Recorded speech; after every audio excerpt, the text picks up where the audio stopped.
If you're watching this video and you're hearing the sound of my voice,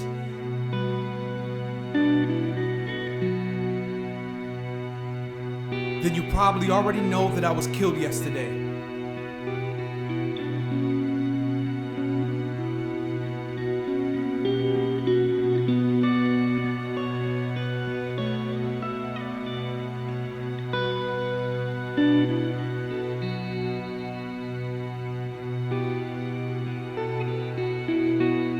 You see, while driving home late from work, I peered into the rear view and saw a cluster of what appeared to be brightly lit Christmas ornaments.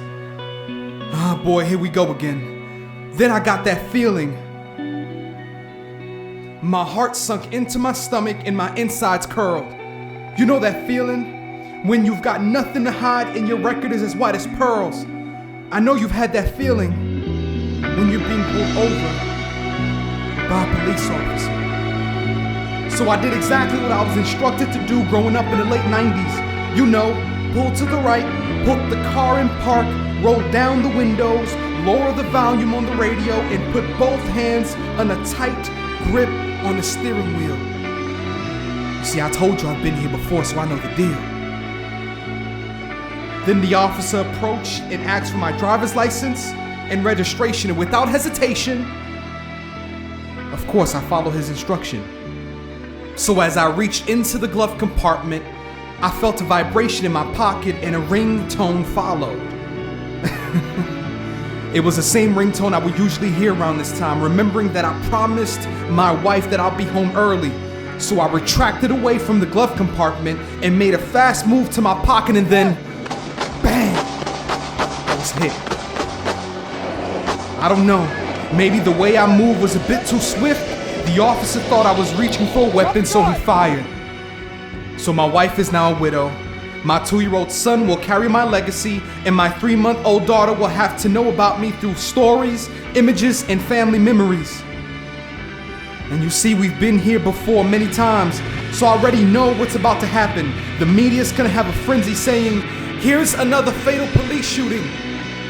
And you'll feel angry and confused. You'll take it to the streets calling for new laws and strict police surveillance rules. Civil rights leaders will speak of my wrongful death behind pulpits and podiums. Cities will shut down and the world will watch tirelessly at this seemingly routine pandemonium. And trust me, there'll be looters, provocateurs, opportunists screaming, "We can't let them get away with it. How can they do this again?" To the men, you've been hoodwinked. You were told that there are more black men in jail than there are in universities. Lies. Because statistically, as of 2012, according to the Department of Education, National Center of Education, there are 1,456,762 African American men enrolled in universities. Now, compare that to the 793,653 in jails and prisons. Think of the possibilities. That means that you have a lower chance of going to prison and a higher chance of being educated within a university. Can't you see? It's all about what you digest and believe. To the hustlers, drug dealers, and those who set up shops without doors, I have a question. What's a drug dealer but an illegal, unethical entrepreneur? A successful drug dealer has to know import, export, finance, marketing, logistics, retail, and customer service. Now imagine if you took all these skills and transferred them into legit businesses. You'd be the head of Wall Street, creating fast tech companies and securing true wealth and legacy. To the community, it's said that 10%, yes, only 10% of mentors could radically change a community. Each one teach one. All a young person has to see is one of you who made it. If they see one, they could be one. My people, do your research. Each one teach one. All a young person has to see is one of you who made it. If they see one, they could be one. My people, do your research. The study is in the figures. Now let's deal with this issue about calling each other thoughts, bees, and niggas. I don't have time to argue about its new meaning nor origin, so please. But imagine if we replaced nigga and addressed each other as kings and queens. They say that life and death are in the power of the tongue, and those who love it will eat its fruits. So if we're constantly degrading each other, then we shouldn't be surprised at what we produce. Let's deal with the root. And what about our rich heritage of faith? There was a time we used to gather under the steeple. Now we've blasphemed God's name and become a faithless people. And I know in today's world, they've taken God out of our schools. So let's bring God back into our homes. Beloved, He's still on the throne. So you see, that's where it starts. Let His message leap from the pages and into your hearts. Let's see people as His children, the Imago Dei, created in His likeness and in His image. So you want to avenge my death and countless black lives? Then put the smartphone down, limit your time on social media, and push that laptop aside. And I challenge you with this. Let's use education as the vehicle and entrepreneurship as the engine.